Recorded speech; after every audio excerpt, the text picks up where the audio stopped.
thing still very immaculate. You won't find a better feeling device, especially how small it is. But you can see the boot up is quite similar here actually. The J5 I think just beat the iPhone there, only just though. We can just have a look here at how they compare then. So we're just going to basically check out the performance day to day. So we are running the latest software here on both of them, and we can just open up some apps. So I think we're getting the Apple A7 versus again Snapdragon 410, which is a little bit old now. You know, I think Samsung could have given us something a bit better there. Really. And Spotify, that was similar. And TripAdvisor.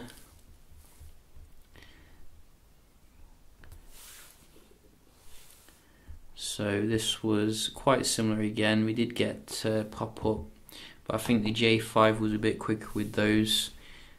And Dialer, that was identical. Music, you can see we don't have Samsung Music here, which is very kind of you know, boring. Quite similar here. And camera, J5 maybe a little bit, only just though. You can see here the 3-year-old iPhone 5S is easily keeping up with the J5, and you do get access to iOS obviously with the iPhone 5S here, and also we do have the Play Store.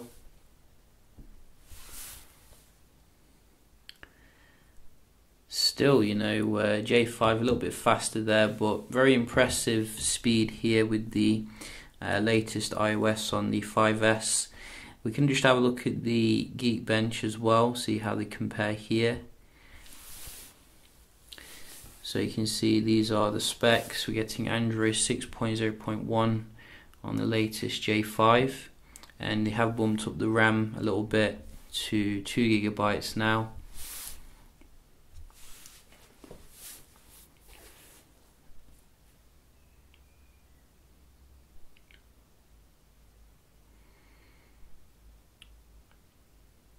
So I'm not 100% sure what which one could be considered having the more powerful processor, but I do know the Snapdragon 410 is a very old processor, and I think they should have probably bumped up to a 6 series. You can see the Apple A7 here, still very competent, getting very good scores on the iOS.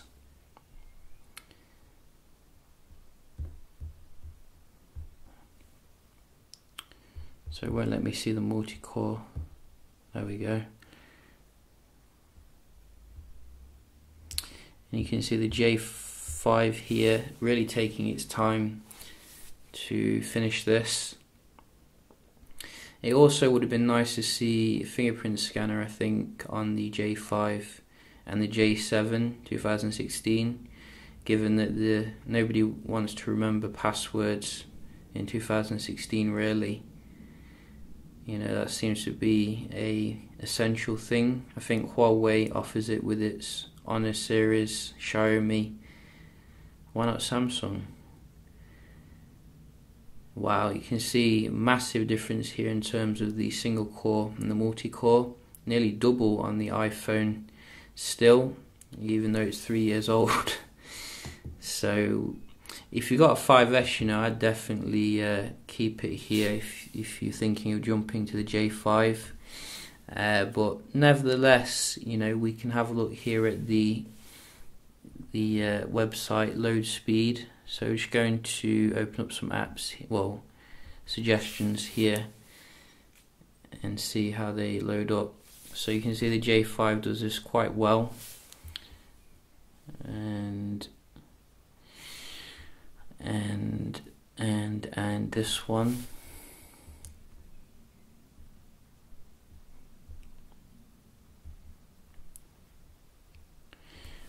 So got an annoying pop-up there, but you can see both of them have loaded now,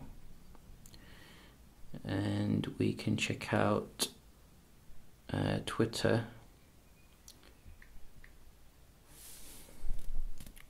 So go.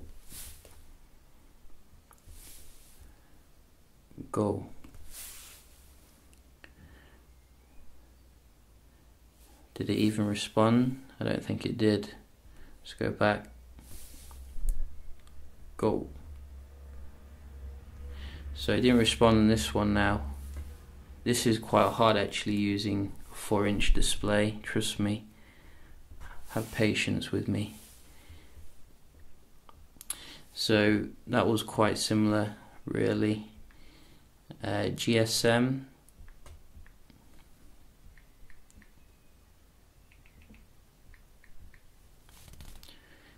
And go.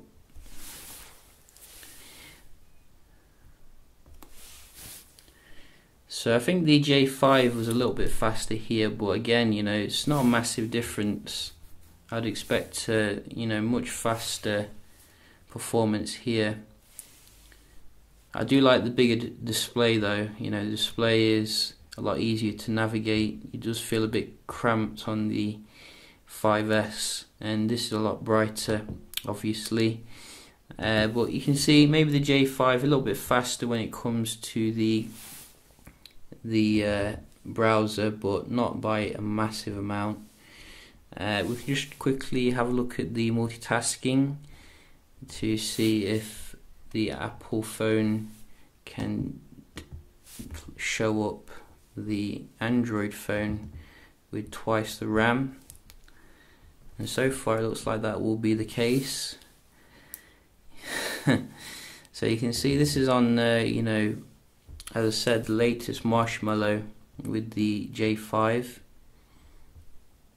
and a little bit of lag there with the 5S, but you can see generally, you know, I'm seeing the 5S come up with it a lot faster, kind of showing up the J5 here.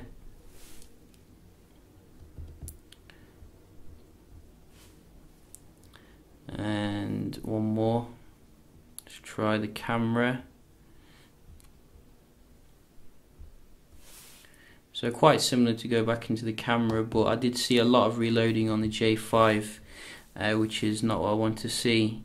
So we can just have a look at the pictures as well. I did take a few shots here to see how they compare, and I gotta say, you know, I don't think there's a massive step up actually on the new J5 when it comes to the camera performance against, like, for example, the previous J5, which was competent but had issues when it came to the background exposure.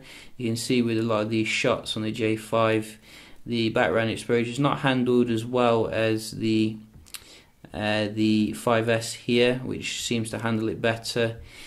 We don't also get a HDR mode, which was sorely lacking from the original J5, which, you know, helps to even out the background kind of exposure a lot. So you'll see here on the J5, you know, a lot of the shots are actually handled a lot better. Sorry, on the iPhone 5S, a lot of the shots are handled a lot better here, even given the age of the device. Which is a bit disappointing, really. I was expecting, you know, better performance here from the J5, but it'll do the job nevertheless, and the video recording is competent, if not exactly exemplary.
So, you know, all in all, I'd say the camera will get the job done, and it does have a front-facing flash for selfies, which is a bonus. But I think overall, I'm a little bit disappointed with the J5 like of 2016, as well as the J7 2016.